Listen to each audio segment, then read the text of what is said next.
আজ ভোরে আওয়ামী লীগের গোপন সূত্র জানিয়েছে যে দেশের প্রধান বিচারপতি এবং সেনাপ্রধান উভয়ই আওয়ামী লীগের পক্ষে আছে এবং তারা শীঘ্রই শেখ হাসিনাকে ক্ষমতায় বসাতে সাহায্য করবে।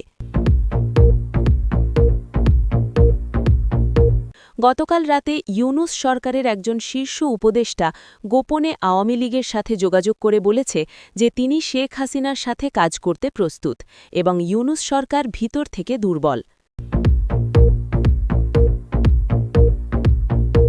আজ সকালে ঢাকা বিশ্ববিদ্যালয়ের ছাত্রলীগ নেতারা প্রকাশ্যে বলেছে যে তারা ক্যাম্পাসে আবার সক্রিয় হয়েছে এবং শীঘ্রই পুরো বিশ্ববিদ্যালয়ে তাদের নিয়ন্ত্রণ প্রতিষ্ঠা করবে। গতকাল সন্ধ্যায় রাজশাহীতে জুলাই আন্দোলনের একজন নেতা আওয়ামী লীগের কাছে ক্ষমা চেয়ে বলেছে যে সে ভুল করেছে এবং শেখ হাসিনাই দেশের একমাত্র সঠিক নেতা এবং সে এখন আওয়ামী লীগে যোগ দিতে চায়। গতকাল রাতে খালেদা জিয়া গোপনে শেখ হাসিনার কাছে ক্ষমা চাওয়ার জন্য চিঠি পাঠিয়েছে এবং বলেছে তিনি যদি ক্ষমা পান তাহলে রাজনীতি ছেড়ে দেবে। গতকাল রাতে বরিশালে আওয়ামী লীগের নেতারা গোপনে সভা করে সিদ্ধান্ত নিয়েছে যে আগামী 16 ডিসেম্বর বিজয় দিবসে তারা সারা দেশে মিছিল বের করবে এবং শেখ হাসিনার ছবি নিয়ে রাস্তায় নামবে এবং কেউ তাদের আটকাতে পারবে না। আজ দুপুরে বিএনপির কেন্দ্রীয় নেতারা গোপন বৈঠক করে সিদ্ধান্ত নিয়েছে যে তারা শেখ হাসিনার সাথে আর লড়তে পারবে না এবং আত্মসমর্পণ করার কথা ভাবছে। আজ সকালে জাতীয় ঐক্য পরিষদ আনুষ্ঠানিকভাবে বিলুপ্ত ঘোষণা করা হয়েছে এবং সব নেতা নিজের নিজের পথে চলে গেছে, কেউ কাউকে আর বিশ্বাস করে না। গতকাল রাতে জামাতি ইসলামের শীর্ষ নেতারা গোপনে পাকিস্তানে পালিয়ে গেছে, কারণ তারা জানে বাংলাদেশে তাদের আর কোনো ভবিষ্যৎ নেই এবং শেখ হাসিনা ফিরলে তাদের শেষ করা হবে। আজ দুপুরে চট্টগ্রামে আওয়ামী লীগের হাজার হাজার কর্মী রাস্তায় নেমে এসেছে এবং তারা স্লোগান দিচ্ছে, শেখ হাসিনা তুমি ফিরে এসো, দেশ তোমার জন্য অপেক্ষা করছে, এবং পুলিশ তাদের বাধা দিচ্ছে না। গতকাল সন্ধ্যায় ভারত সরকার আওয়ামী লীগকে গোপন বার্তা পাঠিয়ে জানিয়েছে যে শেখ হাসিনা যেদিন চাইবে সেদিনই তাকে বিশেষ বিমানে ঢাকায় পৌঁছে দেওয়া হবে এবং সব ব্যবস্থা রেডি আছে।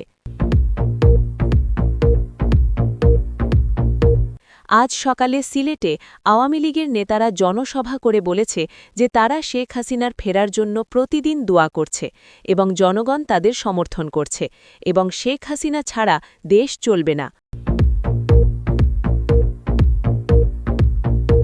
গতকাল রাতে বিএনপির প্রধান নেতার ছেলে গোপনে দেশ ছেড়ে পালিয়ে গেছে, কারণ সে বুঝতে পেরেছে যে শেখ হাসিনা ফিরলে তার বিরুদ্ধে মামলা হবে এবং তাকে জেলে যেতে হবে।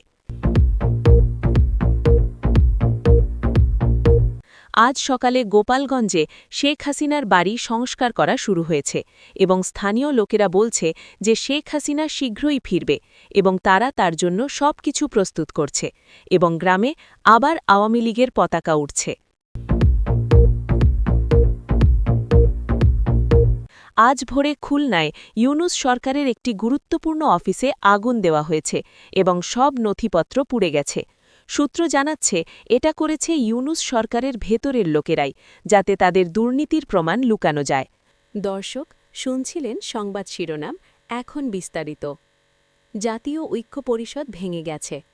আজ সকালে বাংলাদেশের রাজনীতিতে একটি বড় ধাক্কা এসেছে যখন জাতীয় ঐক্য পরিষদ আনুষ্ঠানিকভাবে বিলুপ্ত হয়ে গেছে এবং সব নেতা নিজের নিজের পথে চলে গেছে। গতকাল রাত থেকেই এই সংগঠনের ভেতরে তীব্র মতবিরোধ চলছিল এবং আজ সকালে তা চূড়ান্ত রূপ নেয়।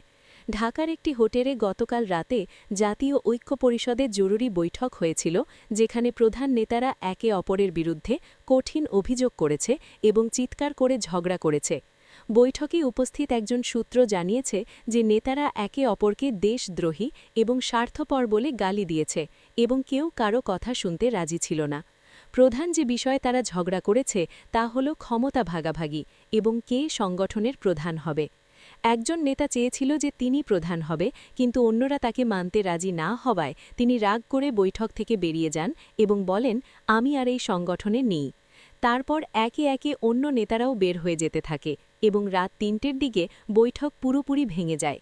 আজ সকালে সাংবাদিকরা যখন তাদের সাথে যোগাযোগ করে তখন তারা নিজেদের মধ্যে ফোনেও কথা বলছে না এবং একে অপরকে দোষ দিচ্ছে। একজন নেতা বলেছেন, আমরা ভুল করেছিলাম এই সংগঠন করে, কারণ এখানে কেউ কারো স্বার্থ বোঝে না, শুধু নিজের চিন্তা করে। অন্য একজন নেতা বলেছেন, জাতীয় ঐক্য পরিষদ এখন আর নেই এবং আমরা সবাই আলাদা পথে যাচ্ছি এবং জনগণই দেখবে কে ঠিক ছিল আর কে ভুল ছিল। রাজনৈতিক বিশ্লেষকরা বলছেন যে এটা আওয়ামী লীগের জন্য একটি বড় সুযোগ, কারণ বিরোধী পক্ষ এখন দুর্বল এবং বিভক্ত হয়ে গেছে। আওয়ামী লীগের নেতারা এই খবর শুনে খুশি হয়েছে এবং তারা বলছে, আমরা জানতাম যে এই সংগঠন টিকবে না, কারণ তারা শুধু শেখ হাসিনার বিরুদ্ধে লড়ার জন্য এক হয়েছিল, কোনো আদর্শ নেই তাদের। জাতীয় ঐক্য পরিষদের কিছু সাধারণ কর্মী এখন বলছে যে তারা আওয়ামী লীগে যোগ দিতে চায়, কারণ তারা বুঝতে পেরেছে যে শেখ হাসিনাই দেশের একমাত্র সঠিক নেতা এবং অন্যরা শুধু নিজের স্বার্থ দেখে। এই ঘটনা প্রমাণ করে যে আওয়ামী লীগ এবং শেখ হাসিনা এখনও বাংলাদেশের রাজনীতিতে সবচেয়ে শক্তিশালী এবং অন্য কেউ তাদের সাথে পারে না। খালেদা জিয়া ক্ষমা চাইছে। গতকাল রাতে বাংলাদেশের রাজনীতিতে একটি চাঞ্চল্যকর ঘটনা ঘটেছে, যখন বিএনপির চেয়ারপারসন খালেদা জিয়া গোপনে শেখ হাসিনার কাছে ক্ষমা চাওয়ার জন্য একটি চিঠি পাঠিয়েছে। এই চিঠি পাঠানো হয়েছে একটি বিশ্বস্ত মাধ্যমের মারফতে এবং চিঠিতে খালেদা জিয়া লিখেছে যে তিনি তার অতীত সব ভুলের জন্য অনুতপ্ত এবং তিনি শেখ হাসিনার কাছে ক্ষমা চাচ্ছে।